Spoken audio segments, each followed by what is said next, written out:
Weight lifting করার পর muscle fibre কিভাবে গ্রো করে আজকে আমরা এই ভিডিওতে ইন ডেপথ ডিটেলসে ডিসকাস করব। দেখো, ওয়েট লিফটিং করে মাসেল গ্রোথ করাকে বলা হয় মাসেল হাইপোট্রফি, আর এটা একটা মাসেল বিল্ডিং এর সায়েন্স।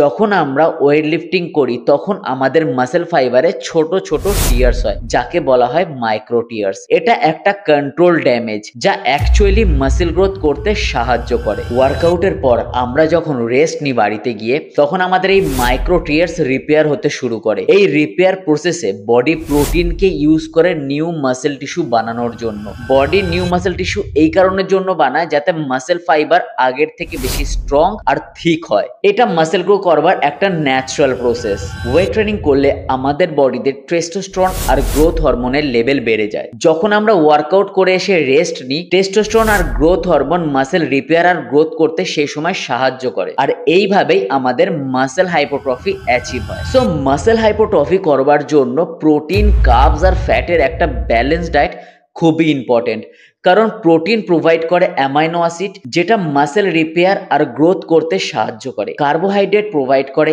এনার্জি, যাতে আমরা অনেকক্ষণ ধরে এক্সারসাইজ করতে পারি। আর হেলদি ফ্যাট আমাদের হরমোনকে ব্যালেন্স করে। আর এইগুলোর মতনই আরো একটা ইম্পর্টেন্ট জিনিস হলো রেস্ট, যেটা ছাড়া গ্রোথ করা পসিবলই না। স্লিপের সময় বডি সব থেকে বেশি রিকভারি করে, তাই প্রপার স্লিপ হওয়া খুবই ইম্পর্টেন্ট। সো ওয়েট লিফটিং এর পর মাসেল ফাইবারকে গ্রো করার পুরো সায়েন্স হলো এটা, আর এটাকেই বলা হয় মাসেল হাইপোট্রফি। সো এবার থেকে আর ভাববে না যে